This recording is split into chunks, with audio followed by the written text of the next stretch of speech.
Oke, halo, ketemu lagi dan saya Ngurah dari Pintar Saham, tempat kamu mendapatkan insight tentang investasi yang bisa bikin kamu cuan. Kali ini saya bakal bahas saham TPMA, Trans Power Marine, dan langsung aja kita bahas pertama dari sisi laba rugi. Jadi si TPMA ini sebenarnya kinerjanya oke di tahun, bukan oke lagi ya, bagus banget di 2022 dengan pertumbuhan pendapatan mencapai 49,5%, dan kemudian laba bersihnya tumbuh hingga 261%. Hal ini juga sejalan dengan harga sahamnya yang juga tumbuh lumayan ya dibanding 2021 ke 2022, meskipun memang sempat FOMO di mana 2021 kalau kamu lihat di sini harga sahamnya sempat naik drastis hingga ke 900-an rupiah, kemudian turun drastis lagi ke 400-an rupiah. Jadi kalau nemu saham seperti ini, ingat ya, jangan yang kayak gini. Sama lah kayak naik gunung ya analoginya. Jadi kalau lu nemu gunung dengan ketinggian seperti ini, mendakinya kan sulit ya. Jadi peluang jatuhnya tinggi banget. Lebih baik cari saham yang steady gitu ya. Sebelum saya bahas lagi tentang teknikalnya, coba kita lihat lagi ke kinerja keuangannya ya. Jadi kinerja keuangan 2022-nya oke. Sedangkan yang terupdate di laporan kuartal 1 2023, pendapatannya juga kembali tumbuh kisaran berapa nih? Ini USD ya, disajikan dalam dolar USD sekitar 17 juta USD yang awalnya yang tahun lalu 12 juta USD atau tumbuh hampir sekitar 40-an persen. Dan dari situ ternyata laba bersihnya tumbuhnya dua kali lipat. Kok bisa? Ternyata ini nih penyebabnya ya. Jadi ada beban umum dan administrasi, beban keuangan yang lebih rendah dibanding tahun lalu. Begitu juga dengan ada keuntungan dari selisih kurs yang awalnya rugi di tahun 2022 menjadi plus di tahun 2023. Begitu juga ada pos keuangan lain-lain yang awalnya rugi di tahun lalu menjadi positif di tahun 2023. Oke, dari laba rugi kan kelihatan menarik nih ya. Wah, ini naik terus nih. Penyebabnya apa sih? Pertama kita harus tahu dulu si TPMA ini sebenarnya jualannya apa atau dia ini bergerak di bidang apa. Jadi kalau dilihat dari websitenya yang bisa kamu cek di transpowermarine.com, itu kamu bisa lihat data TPMA ini seperti apa. Jadi servisnya itu emang pengangkutan, khususnya dalam hal ini adalah batu bara ya. Jadi apakah berarti relate banget dengan kenaikan harga batu bara di tahun 2022 kemarin? Jawabannya sih menurut saya ada relate-nya juga, tapi kita lihat juga dari sisi produksi. Karena kan yang namanya kapal pengangkut juga relate dengan berapa sih yang diproduksi batu baranya. Jadi kalau batu baranya dikit tapi harga average selling price-nya tinggi, ya sebenarnya tidak terlalu berdampak dong ke si pengangkutnya kan gitu ya.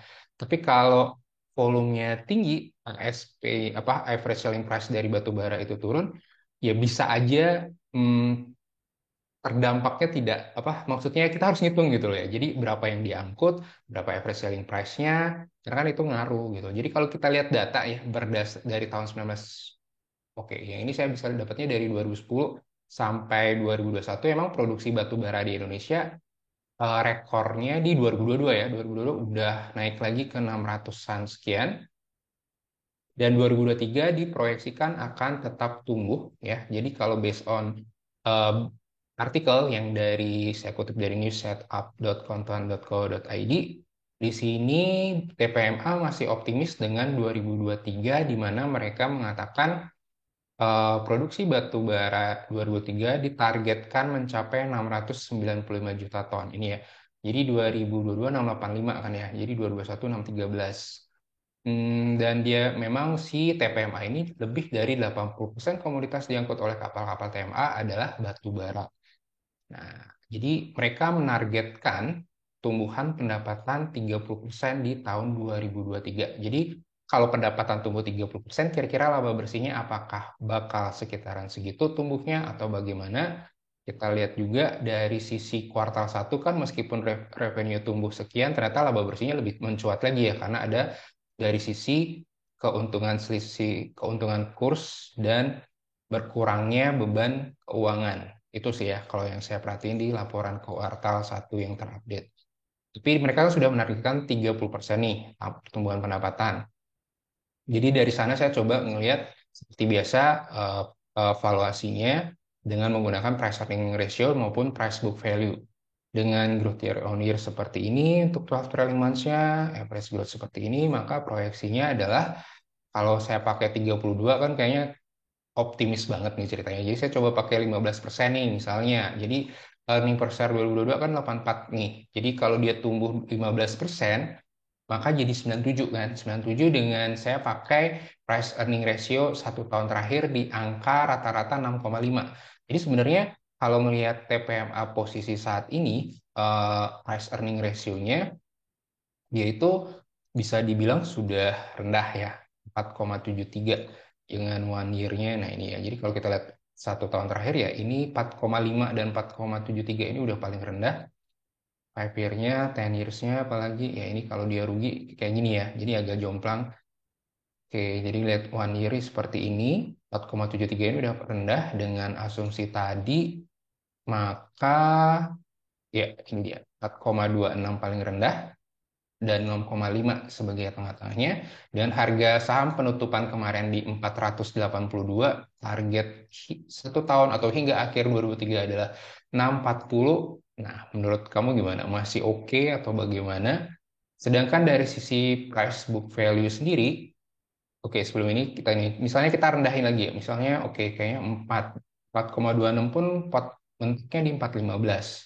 Ya, tapi misalnya ya udah deh, coba di 5 misalnya. 5 pun 4,87 ya.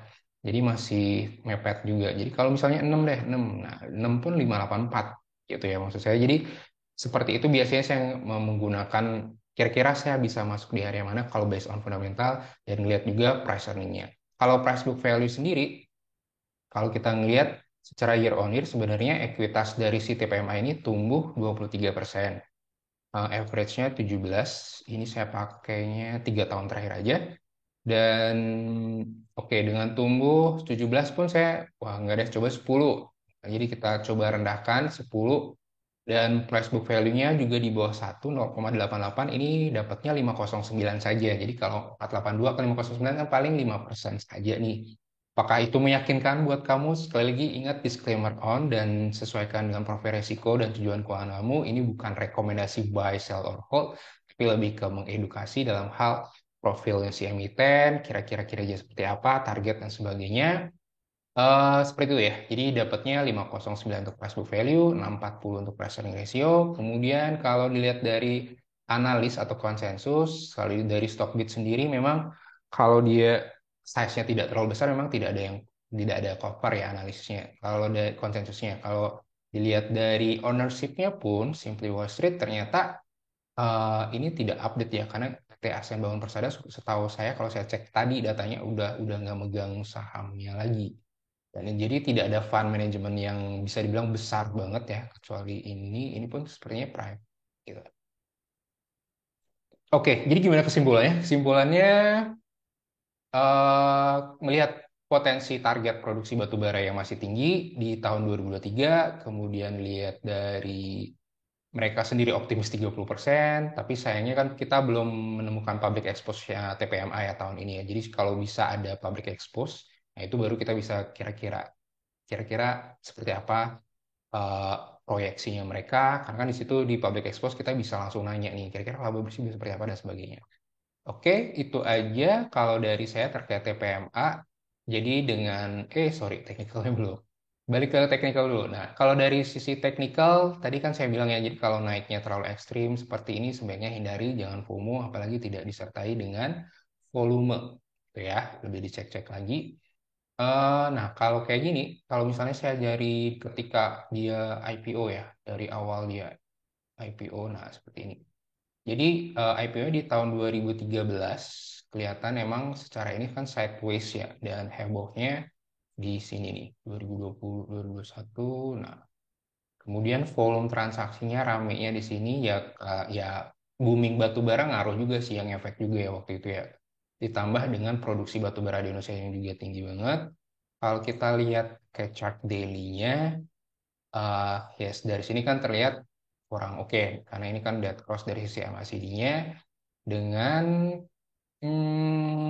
oke jadi sebaiknya tapi volumenya tinggi dibanding sebelum-sebelumnya ya. Kalau dilihat di sini kan volumenya lebih tinggi dibanding yang ini misalnya nggak ada volume. Hmm, Oke, jadi kalau saya sih ini ya, saya udah buat supportnya di titik 436, kemudian resisten di 520. Kalau based on fundamental kan 640 ya tadi dapatnya di sini ya. Oke, kalau main pendek ya menurut saya sih udah oke sih di 5 ini, tapi kalau bisa nunggu di 436 karena ini ya. Jadi ini kan seperti ini kan turun, nanti dia cross up, golden cross baru ini, tapi jangan juga dilihat juga stokastik RSI dan juga saya biasanya moving average-nya juga dilihat. Oke, nah kalau kayak gini kan sebenarnya oke, moving average pendeknya motong moving average yang panjang. Itu kan golden cross di sisi moving average. Cuman kalau bisa semuanya inline, ini oke, ini oke, ini oke. Kalau bisa, kalau ada yang tidak inline, sepertinya peluangnya kan ada probabilitas. Jadi technical itu tidak 100% pasti ya. Perlu ada, masih ada yang namanya probabilitas. Tapi daripada kita mengejar sesuatu tapi tanpa analisa, kan lebih baik ada analisanya nih. Entah itu technical, fundamental, atau apapun. Oke, ya itu aja dari saya. Thank you. Semoga sehat dan cuan selalu buat kamu.